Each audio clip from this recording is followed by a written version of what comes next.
People I thought were my friends have been making fun of my dad. I female 16 have a dad who has a mental disability. My biological mom took advantage of my dad and got pregnant, then after she had me, she left. My grandparents took care of me, and my dad still was and is a big part of my life. He just couldn't take care of a kid. My dad and I spent a lot of time together. He also lives with my grandparents. My dad always goes to all my different activities, definitely my biggest supporter. When I play volleyball and basketball, he's the loudest one, always cheering me on at games, or my orchestra performances. After it's done, he talks a lot about how good I did, and he naturally talks kinda loud.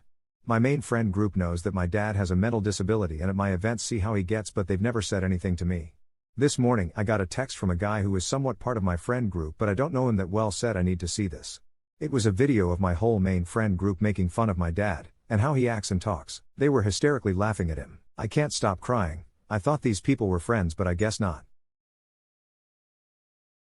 What is the stupidest thing you believed in as a child? My mom told me that rocks were soft until you touched them.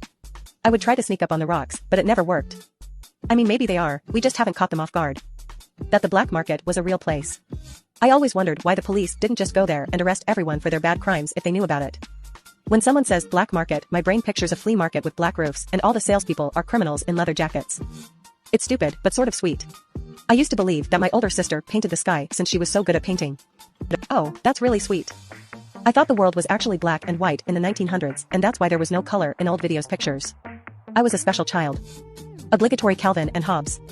That a watermelon would grow inside me if I swallowed a seed. That one episode of Rugrats made me so worried about this happening. I thought an oncologist was the doctor who was on call. Definitely. And a phlebotomist is a doctor who treats flabby bottoms. My wife abandoned me at the airport. My wife is 28 weeks pregnant and she abandoned me 30 minutes before our flight. She told me she has to use the bathroom and she hadn't come back after 15 minutes, so I texted to see if she was okay. I called her and she told me that she would be out shortly and to get in line and she'll meet up with me. I check again after a while to see if she's in pain and call her. She seems calm and tells me she'll be just there. She then texts me that she is waiting for me on the flight. I run to the flight attendants check and ask if my wife is on board. They tell me she never went on board. I ask them to check again because she told me she was on board, but they double confirmed that she wasn't on board and that she had cancelled the flight and had left the airport. I called and called her and she would not reply to any of my calls.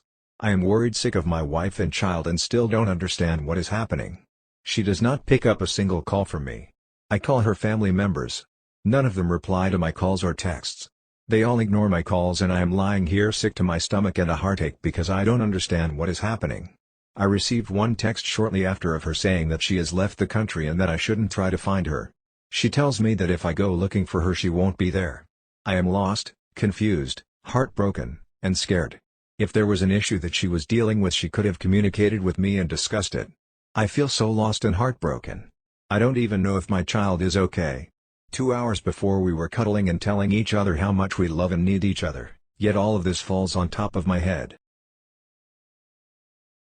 When I let my ex carry a 40-pack of water up 2 flights of stairs, that's when I knew I didn't love her no more. She set it down and took a break on the landing and I just walked around her.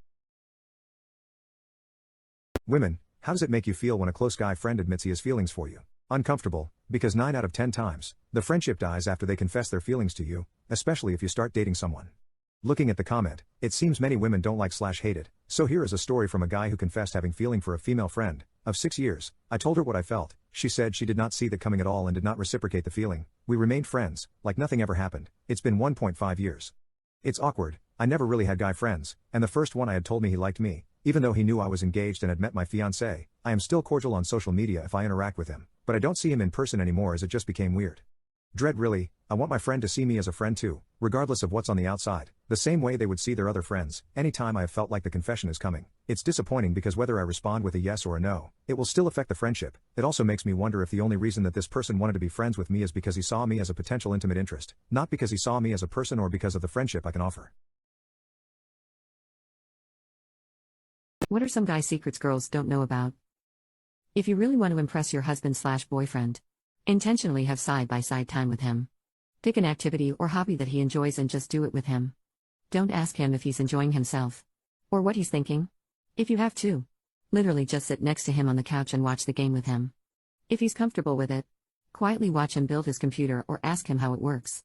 Keep the conversation about the activity. Avoid asking him how he's doing unless he brings it up. Literally just be there with him. Ask a guy how his day is. Fine. Ask a guy to explain something about his favorite hobby. You will be there for hours. This is a generalization. But I think there's some truth in it. I think women tend to bond through verbal communication.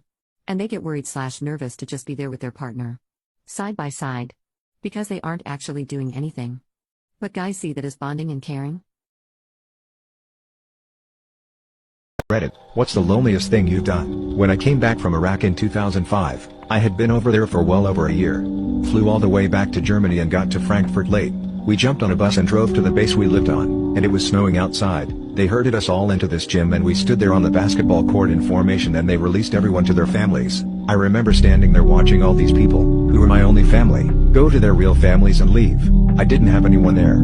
I just turned around, picked up my ruck and walked the 2 miles back to my barracks room. When I got there, it was completely empty, save for a bed and a 6-pack of beer in the fridge. I popped open a beer, sat on the bed, and felt like I was supposed to be happy. But I was more lonely than I'd ever been. That feeling never went away. Women of Reddit, what hobbies do you find unattractive in men? Gambling. This hobby tends to often go hand in hand with an obsessive sports hobby, which in that case I would find unattractive.